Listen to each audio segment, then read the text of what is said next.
Buen día, preparando el domingo. Estamos entrando en los últimos 3 domingos de este año litúrgico, ¿no? Y estos 3 nos van a regalar de manera completa el capítulo 25 de Mateo. Es el último de los capítulos antes de entrar, diríamos, en el desenlace del Evangelio, ¿no? Todo el tema de lo que es juicio, la pasión, la muerte y resurrección de Jesús. Forma parte del último de los discursos que presenta Mateo, con su riqueza, con su profundidad, con su mensaje, ¿no? Vamos a leerlo. Es del capítulo 25, les decía, del versículo 1 al versículo 13. Por eso el reino de los cielos será semejante a 10 jóvenes que fueron con sus lámparas al encuentro del esposo. 5 de ellas eran necias y 5 prudentes. Las necias tomaron sus lámparas, pero sin proveerse de aceite, mientras que las prudentes tomaron sus lámparas y también llenaron de aceite sus frascos. Como el esposo se hacía esperar, les entró sueño a todas y se quedaron dormidas. Pero a medianoche se oyó un grito: «Ya viene el esposo, salgan a su encuentro». Entonces las jóvenes se despertaron y prepararon sus lámparas. Las necias dijeron a las prudentes: «¿Podrían darnos un poco de aceite, porque nuestras lámparas se apagan?». Pero éstas les respondieron: «No va a alcanzar para todas, es mejor que vayan a comprarlo al mercado». Mientras tanto, llegó el esposo. Las que estaban preparadas entraron con él en la sala nupcial y se cerró la puerta. Después llegaron las otras jóvenes y dijeron: «Señor, Señor, ábrenos». Pero él respondió: «Les aseguro que no las conozco. Estén prevenidos, porque no saben el día ni la hora». Palabra del Señor. Gloria a ti, Señor Jesús.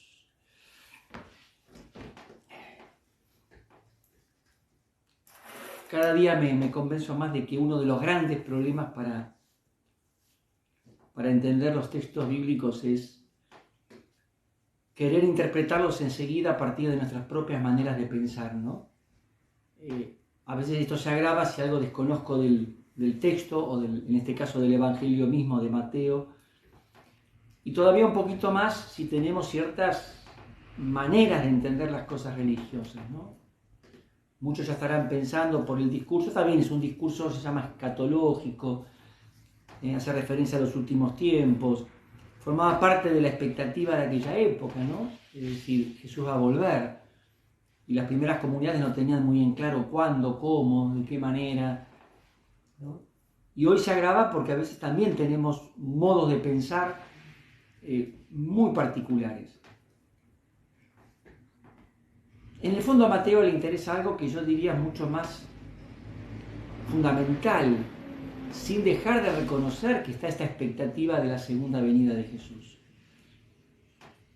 A Mateo lo que más le preocupa, y de ahí pone la figura también de Jesús como un problema de su época, es la capacidad o no de esperar a Jesús. Nos ayuda un poco a entender esto el Adviento, ¿no? Que dentro de poquito comenzamos. El Adviento siempre decimos que gira en torno a la temática de la espera y de la venida. Son las dos palabras que van juntas, esperar y venir, ¿no? Y siempre se dice, entre la primera venida que ya aconteció y que hacemos memoria actualizada, y la segunda que algún día se dará, en el fondo el tiempo del Adviento potencia la capacidad de esperar hoy al Jesús que viene, al Jesús que pasa, ¿no? Esto también fue un poco el interés de Mateo. No se niega esa segunda venida de Jesús, la definitiva.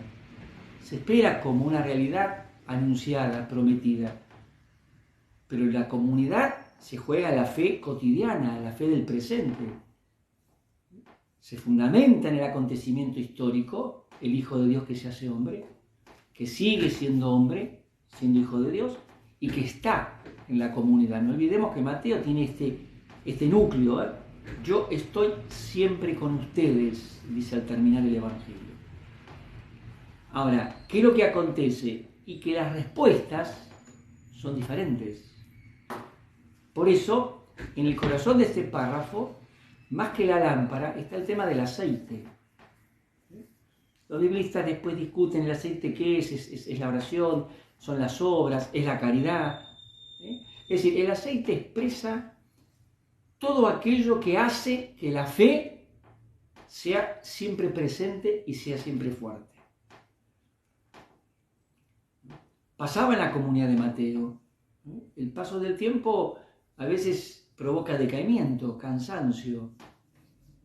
¿Qué le interesaba al autor? Invitar a esto, a velar. Y lo hace gráfico. Algunas tienen aceite. Son esas reservas que hablan de una fe que se trabajó, que se está apuntalando, que se está fortaleciendo. Las otras tienen la luz del momento.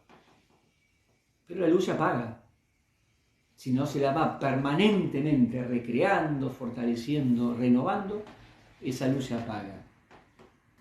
De hecho, Mateo coloca un par de expresiones que tienen que ver con otro texto del capítulo 7. Señor, Señor, ábrenos. Y él dice, no las conozco. En aquel capítulo, la insistencia va a ser la misma. No basta con decir, Dios mío, Señor, Señor, sino hacer vivir la voluntad de Dios, vivir el proyecto del Evangelio, vivir el reino de Dios. Inclusive esta idea que pareciera egoísta, ¿no? Cuando piden colaboración, Mateo es muy sutil, está mostrando que es un tema personal. Yo no puedo compartirle al otro mi experiencia de fe, puedo testimoniarla. No puedo transmitirlo, transferirle al otro mi crecimiento, mi maduración. Eso es una responsabilidad personal. Se madura en la comunidad, pero son decisiones personales. Y todo lo interesante, ¿no?, de este tiempo final. Siempre el horizonte sí, es esa idea de la segunda venida. Se cierra en la figura de Cristo Rey, Señor de la historia de todo. Pero se están acentuando las responsabilidades. Y yo diría, hoy fuertemente la idea es tomar la decisión de definir con claridad que quiero fortalecer mi fe.